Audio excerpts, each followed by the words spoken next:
The Presidential Medal of Freedom is a big deal. You have the Congressional Medal of Honor, military, and the Presidential Medal of Freedom, which is civilian. And the Presidential Medal of Freedom is a really big deal. Very few people get it.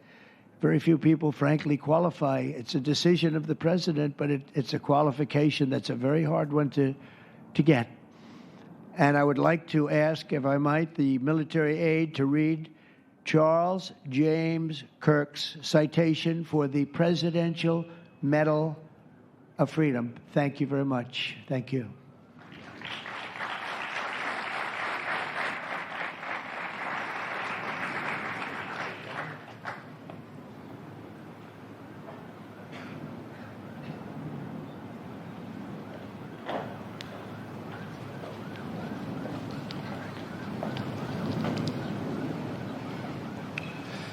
The Presidential Medal of Freedom is awarded to Charles James Kirk. Accepting on behalf of Charlie is his wife, Mrs. Erika Kirk. Charlie Kirk was one of the most influential American political figures of his generation. At just 18 years old, he founded Turning Point USA and grew it into the largest conservative youth organization in the nation. For over a decade, he tirelessly traveled the country, leading a movement to restore respect for our founding principles, reawaken our national identity, and inspire a renewed spirit of religious devotion. He was one of the great debaters and communicators of his time. Despite receiving repeated threats, he remained undeterred and modeled courage, logic, humor, and grace to the next generation. On September 10, 2025, at age 31, Charlie Kirk was assassinated while addressing a group of students. The United States honors him as a martyr for truth and freedom.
Thank you, Mr. President, for honoring my husband in such a profound and meaningful way. And thank you for making this event a priority amid the peace process in the Middle East. Thank you. Very grateful. Charlie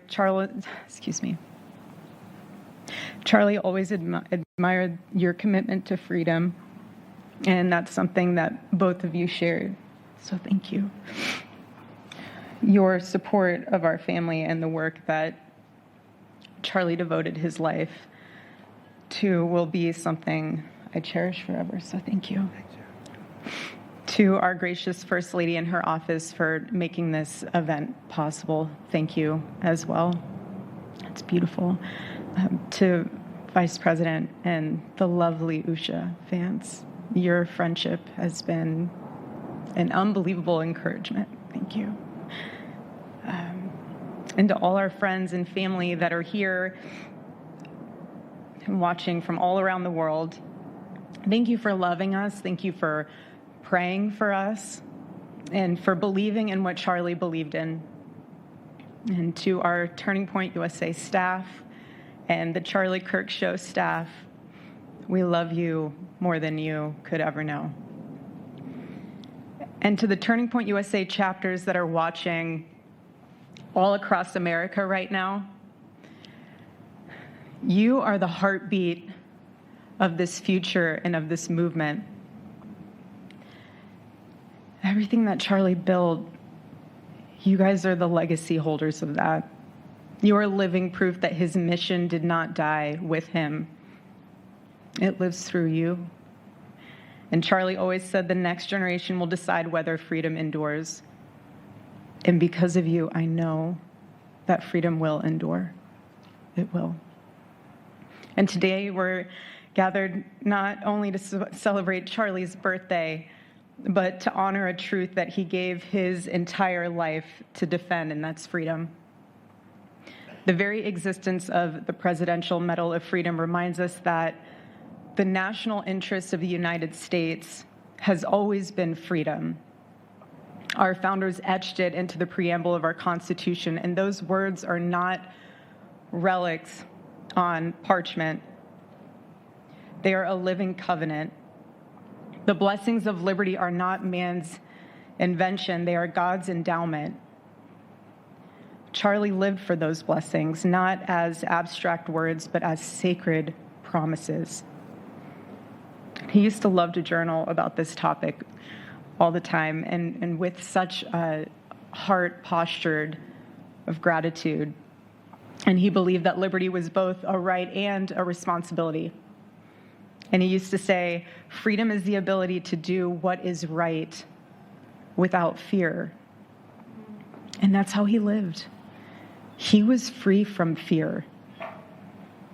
He was free from compromise, free from anything that could enslave his soul. His name, Charles, literally means free man. And that's exactly who my husband was. He was a free man. And from the time I met him, sitting across from him, being interviewed on politics and philosophy and theology, anything that Charlie loved, any topic he loved, and I just saw the fire in his soul, and there was this divine restlessness within him that came from knowing God placed him on this earth to protect something very, very sacred for all of us. And he never stopped fighting for people to experience freedom. He didn't. Charlie often said that without God, freedom becomes chaos. And he believed liberty could only survive when anchored to truth.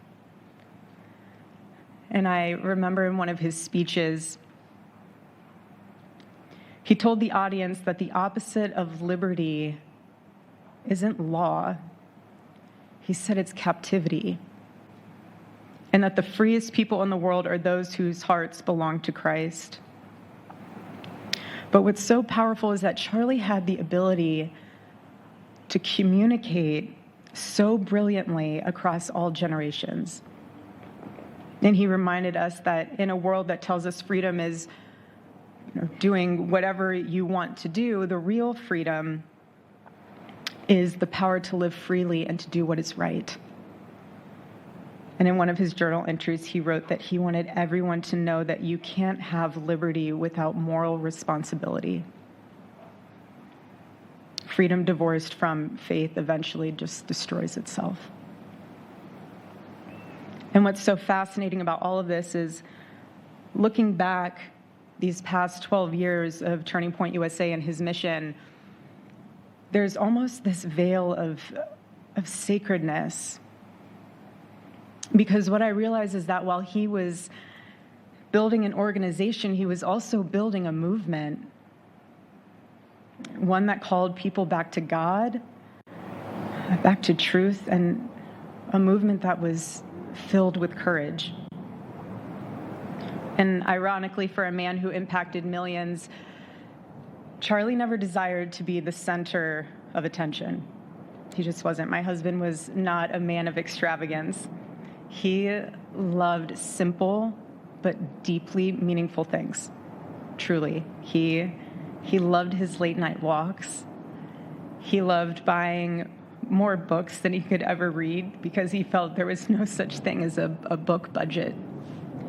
And he loved being able to read to our kids the same bedtime story on repeat because he knew it was their favorite. But to him, that was special.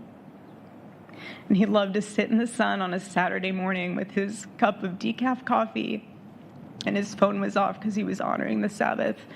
And for him, it was that moment to catch his breath and just be in peace, because he was unreachable at the moment. And he preferred quiet birthdays. But that never stopped me from telling him. I told him every single year, I said, baby, I love your birthday. I said, because it's the day that God knew the world couldn't go another day without you.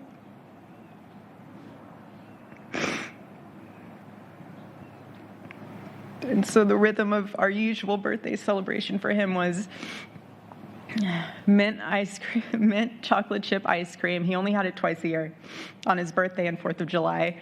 It's just, and then after that, it was back to work as usual. But last year, his one birthday wish was to see the Oregon Ducks play the Ohio State. And they won. Oregon won that night. And it was by far one of the most memorable nights of his birthday experience of his life until today. And so, honestly, President Trump, I have spent 7.5 years trying to find the perfect birthday gift for Charlie. And it's so difficult. And those of you that have spouses or loved ones, you know how difficult it is sometimes to buy a gift for someone that you love, because he wasn't a materialistic man, so that also did not help. But now I can say with confidence, Mr. President, that you have given him the best birthday gift he could ever have.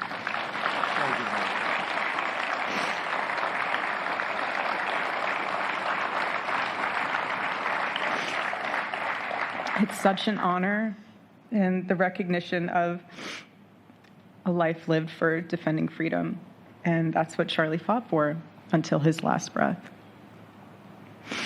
And it was written across his chest in those final moments on one of his simple T-shirts that always carried a message, and this one bearing a single word, freedom.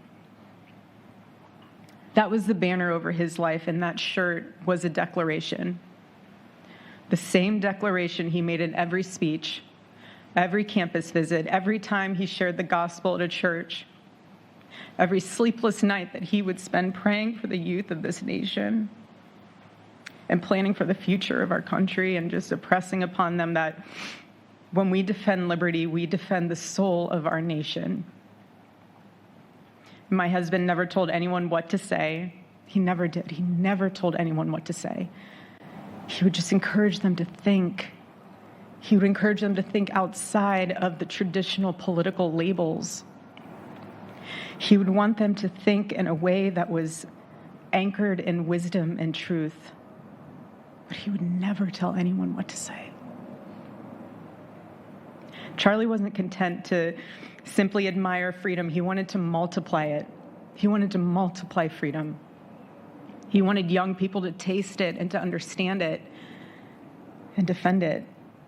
He wanted them to see that liberty isn't self-indulgence, it's self-governance under God. He wanted them to see that. And every day I'd see him getting ready for work. He'd put on his cross necklace, he'd put his ring on his finger. And the boldness in his demeanor was always fearlessness. He wasn't afraid. He was never afraid. And his daily actions, whether in office or on campus or at a church, it was always without fear. That was his creed. That is how he lived out every single day. He didn't fear being slandered. He did not. He didn't fear losing friends, I can tell you that. He didn't. He didn't care. He stood for truth and stood for freedom, and he did not, everything else was just noise to him. And it's because his confidence in Christ was absolute. That's why. There was no limit to what he would have sacrificed to defend freedom for all. And if the moment had come, he probably would have run for president, but not out of ambition. He would only have done it if that was something that he believed that his country needed from a servant's heart standpoint. And Charlie lived only 31 short years. No, he's 32, but on this side of heaven, but he lived. He lived every single second he lived.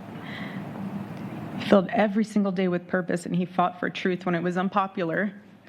And he stood for God when it was costly, but that's what we're called to do. Surprisingly enough, he did pray for his enemies, which is very hard, but he did. He did. He did. No one else, I saw him do it. No, he never did it in front of anyone else, but I can attest to that. But he also loved people when it was inconvenient. And he ran his race with endurance, and he kept the faith. And now he wears the crown of a righteous martyr. And for me and for our children, the truth really steadies our grief, because heaven gained what earth could no longer contain: a free man made fully free. To all watching, this is not a ceremony. This is a commissioning. And my message is simple. I want you to be the embodiment of this medal.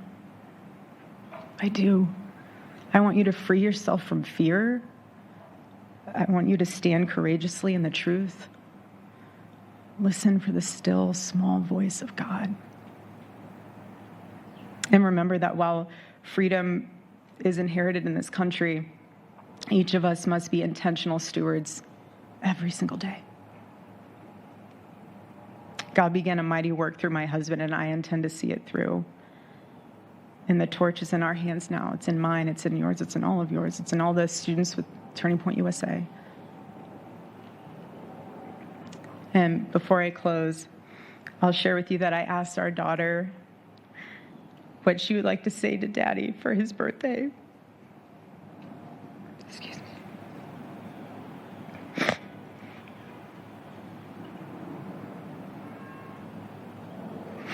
She said,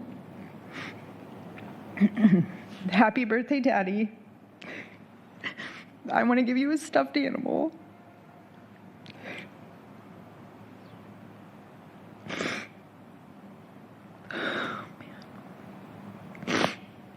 I want you to eat a cupcake with ice cream, and I want you to go have a birthday surprise. I love you," is what she said.